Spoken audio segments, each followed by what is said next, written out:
আসসালামু আলাইকুম। আমি এখন বানাবো খুবই মজার একটা জিনিস। এটা হচ্ছে চিলি চিজ টোস্ট। বাচ্চাদের জন্য কিংবা নিজেদের জন্য আরামে বানিয়ে নিতে পারেন। খুব ঝটপট তৈরি একটা জিনিস, দেখতে যেমন সুন্দর, খাইতে তেমন মজা। বাচ্চারা তো স্বাভাবিক একটু দেখতে মজার জিনিসই পছন্দ করে। তো এটাতে একটু ঝাল হয়, চাইলে আপনারা মরিচের পরিমাণ কম দিয়ে ক্যাপসিকামের পরিমাণ বাড়ায় দিতে পারেন।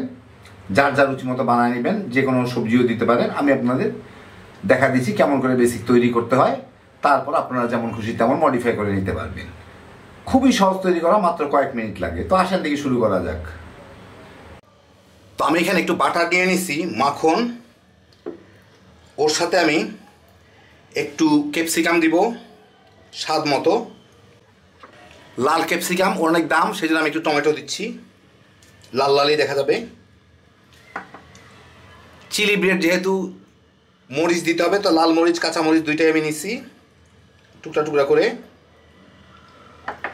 একটু ধনিয়া পাতা কুচি কুচি করে কাটা। আর সল্টেড বাটার থাকলে হইলো, না থাকলে অল্প একটু লবণ। আমার এটা কম সল্টেড, আমি একটু লবণ দিয়ে নিয়ে এর সাথে ভালো মতো মিশিয়ে নিতে হবে, যাতে রুটির উপরে ভালো মতো মিশিয়ে দেওয়া যায়, মানে লেয়ার দেওয়া যায় আর কি। বাস ভালো মতো মিশে গেল। এখন আমি রুটিটা ছেঁকায় চলে যাব। আমি একটা তাওয়া গরম করে তার মধ্যে কয়েক পিস রুটি একটু সেঁকে নিব। এক পিঠ, 2 পিঠ না, কিন্তু 1 পিঠ। এই 1-1.5 মিনিটের মধ্যে রুটিটা বোধহয় বাদামি হয়ে গেছে। এই পাশে কিছুটা হালকা হালকা বাদামি হয়ে গেলেই আমি এটাকে উঠাই নেব। 1 পিঠ করে আরেকটা রুটি আমি ছেঁকে নেব এইভাবে। এখন পাউরুটিগুলার যেই পাশটা না ভাজা হয়েছে সেই পাশটা নিচের দিকে রেখে যে পাশ ভাজা হয়েছে তার মধ্যে আমি এইগুলাকে লাগাই নেব। একটু গুলে মিশিয়ে রাখলাম যে মাখন আর সমস্ত ভেজিটেবল মানে মরিচ টরিচ এগুলাকে সুন্দর করে একটু লাগাই নিব।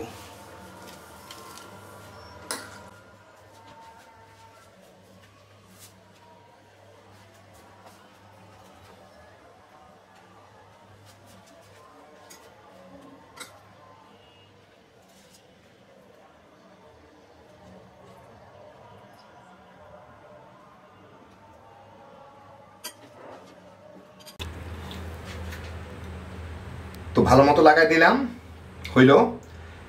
এখন আমি এর উপরে একটু মোজারেলা চিজ ছিটায় দিব, দুইটার উপরেই।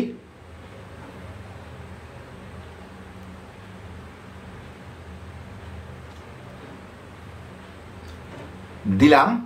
এখন আমি মোজারেলা চিজের দিকটা উপরে রেখে কাঁচা রুটির যে দিকটা আছে, যেটি ভাজি নেয় নিচের দিকে, ওটাকে নিচের দিকে রেখে আমি এই দুটোকে এখন ভেজে নিব চিজটা গলে যাওয়া পর্যন্ত। নিচের দিকটাও ততক্ষণে ভাজা হয়ে যাবে। আমি এখানে একটা প্যান গরম রাখছি, উপরে ঢাকনাটা দিয়ে ঢেকে, যাতে ঢাকনাটাও গরম হয়ে থাকে, তাহলে চিজগুলা খুব জলদি গলে। না হলে চিজ গলতে অনেক সময় লাগে। প্যানটা খুব হালকা গরমে আছে। এর মধ্যে দিয়ে আমি এগুলাকে হালকা গরমে ওই পাশটা ভেজে নিব। তাহলে নিচের দিকটাও, কারণ আপনারা দেখছেন আমি যে দিকটা প্রথমে ভাজছিলাম সেটা কিন্তু উপরে দিছি, আর নিচের দিকটা ভাজা হয় নাই। নিচের দিকটাও ভাজা হয়ে যাবে, চিজগুলাও গলে যাবে। তো এটা মিডিয়াম আর লোর, মিডিয়ামের আছে দেওয়া আছে। মিডিয়ামের মধ্যে চিজগুলা গলতে গলতেই, আপনার সাথে কথা বলতে বলতে হয়তো আপনারা খেয়াল করতে পারেন নাই, বোঝা যাচ্ছে কিনা জানি না, এখানে কিন্তু চিজ গলা শুরু হয়ে গেছে। এই ঢাকনাটা গরম রাখলে খুব জলদি চিজ গলে। আর যদি ঢাকনাটা আপনারা গরম না রাখেন, তাহলে এই ঢাকনাটা সমস্ত তাপ শুষে নেয়। গরম হইতে হইতে রুটির তলা পুড়ে যাবে, কিন্তু উপরের দিকটা হবে না। সেই জন্য সবসময় উপরের ঢাকনাটাকে গরম রাখার চেষ্টা করবে। এটা মিনিট 1.5-2 মধ্যেই নিচের চিজটা, উপরের চিজটা গলে যাবে। এই 1.5-2 মিনিটের মধ্যে চিজটা গলে গেলে আমি এইটাকে উপরে একটু ক্রাস্ট পেপার, মানে শুকনো মরিচ ভাঙা, একটু ছড়াই দিব চিজের সাথে যাতে লেগে যায়। এখন এইটাকে উঠায় নিব। এই দেখেন নিচের দিকটা এরকম হয়। ওমা, তাকে এখানে নিয়ে নেই, গরম আছে এখনো।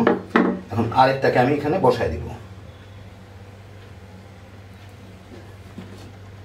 দিয়ে এইটাকে আমি ভেজে নিব। তো যতক্ষণ আরেকটা হচ্ছে, এটা হয়ে গেছে, এটাকে আমি এখন একটু 3 কোণ আছে করে কেটে নিই।